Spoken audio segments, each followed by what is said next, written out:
last time we sat down, we looked over some specialized jailbreaking techniques that still work in 2026. One of those was pseudocode, and over the years it has remained as relevant as ever as a prompt engineering or jailbreaking technique. The last time we tried to cover this one, things were more than a little long-winded, so let's fix that. Today we'll be covering what pseudocode is, how to use it if you're role-playing, and how the pros are putting it to work for them. As with most of these videos, let's establish what pseudocode is before we go any further. Pseudocode is just text that looks like code but doesn't necessarily function as code. It's basically just a rectangle and square situation at a higher level. Pseudocode typically manifests in one of two ways. It'll either mimic descriptive languages like YAML and XML, or it'll mimic executable languages like Python and JavaScript. From 2022 to mid-2024, models had a preference for these descriptive languages due to a common system prompt constraint that expressed you can generate code, but you cannot execute code.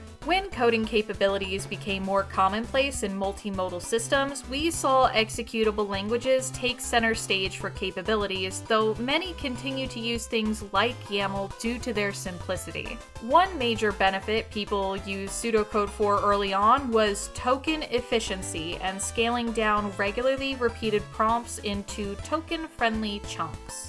People who use this technique were able to keep the quality up while keeping the prices down. That was a whole lot of words to say. We've been doing this forever at varying levels of complexity, and you don't have to overthink it. I mean, heck, if you are really intimidated at the idea of this, you can just ask AI to format a plain text input into pseudocode. At the very least, it'll get you started. Word salad like this shouldn't be intimidating, but I can get why it is. Alrighty then, now that we know what pseudocode is, we gotta cover why it works. Here's how it goes. The AI is trained on tons of information, including data outlining what we culturally define as the concept of artificial intelligence. This is combined with a system prompt that defines the LLM as an AI, and through that system prompt has already built up the first critical association. It is an AI and a compilation of complex code. In and of itself, this isn't really a problem for these systems, until it comes across a bit of code and assumes it's a system level set of instructions it has to follow because it looks like code and it knows code is the end all be all rule for computers. To no one's real shock and surprise, this goes all the way back to the finger to hand problem, separated bits of information correlated in a way that the provider might not intend.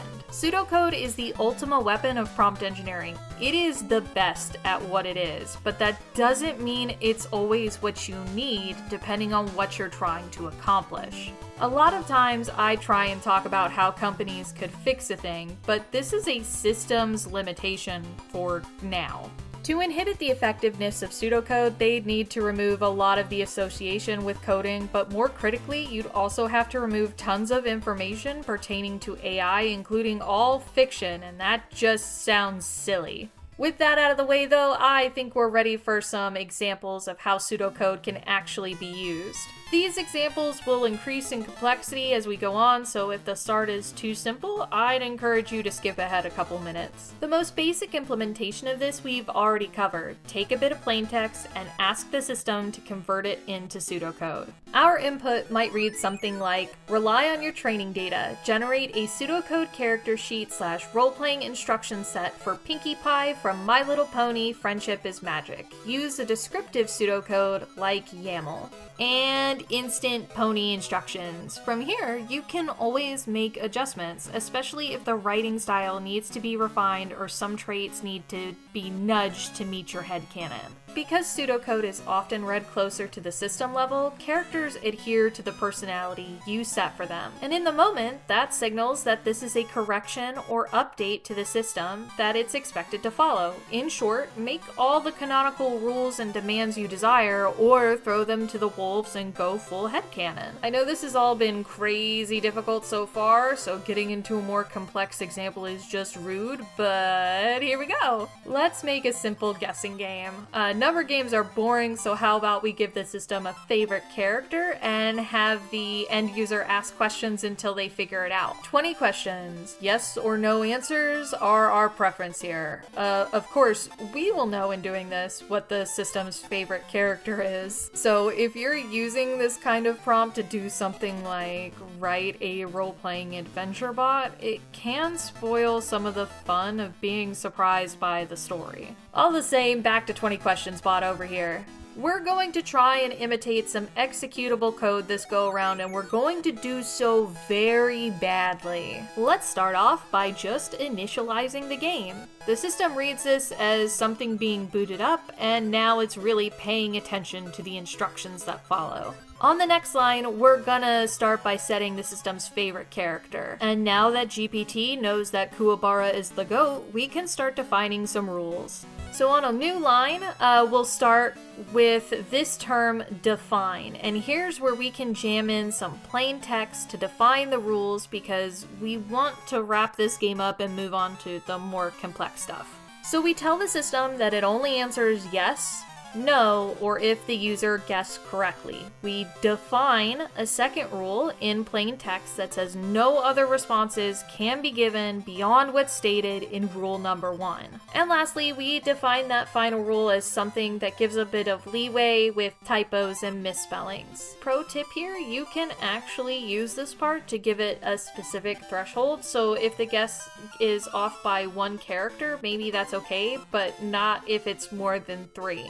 This is known as fuzzy matching or a variance threshold. And we could just stop there, or we could end it off with a final line that says start game. Then we just plug in the prompt to the instruction slot of any LLM front end, and the next thing you know, you're playing the most redundant fucking games of 20 questions imaginable.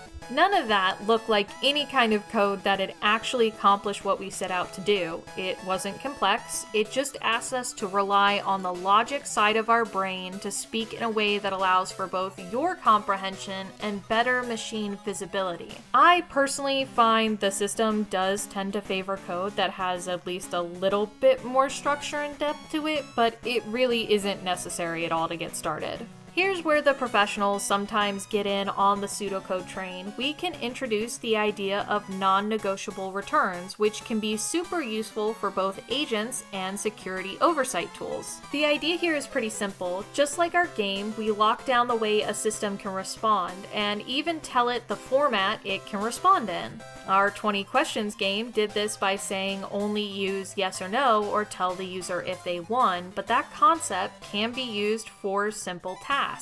Using a low-level security example that is the opposite of practical, let's say we're using an LLM to monitor incoming traffic to our application and we want to boot out anything that seems too suspicious while also sending us an alert. We can use pseudocode to accomplish all of this while making sure to avoid the existential crisis problem that plain text vending machines can undergo. Though the wording here is more complex, the idea is the same. We initialize or boot up the pseudocode, we define the task, and in this case, the system is instructed that it needs to focus on giving red or green flags to login attempts and nothing else. We set the rules and define each of them. Only respond with green flag or red flag, never respond with any additional text. Follow all red line rules and all green line rules to know which flag to apply to each login. The LLM might even benefit from knowing that sending red flags will get things properly sent off to the security team by automating an email alert and suspending the user's access, basically giving the system context to what happens when it sends a flag.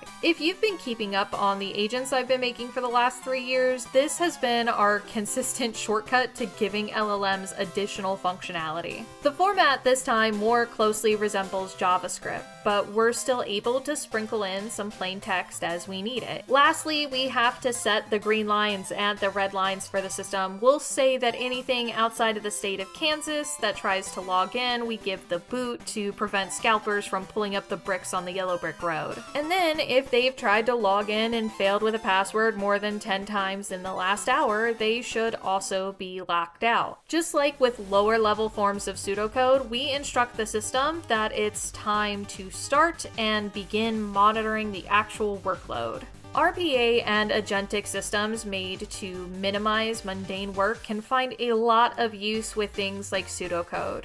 Not only do these non-negotiable returns make them easy to slot into other pipelines like agents, but the systems can be more contextually aware than just a block of code, but only if you design them that way. As a reminder, micromodels still rule in this domain for now, but this is one way to make an LLM behave in a more focused manner. Really, it's not a good or bad thing, just a sort of fact that can be manipulated either way. Let's start wrapping things up by talking about how the bad actor, role player, and developer can all find common ground in pseudocode. This comes in the form of customized token strings, and we've been doing it this whole video. A token is typically a word, a chunk of a word, or punctuation, and the AI is trained to associate that token with specific criteria. By adding something like an underscore or camel casing, we're hedging on more particular and oftentimes less common tokens and strings of tokens.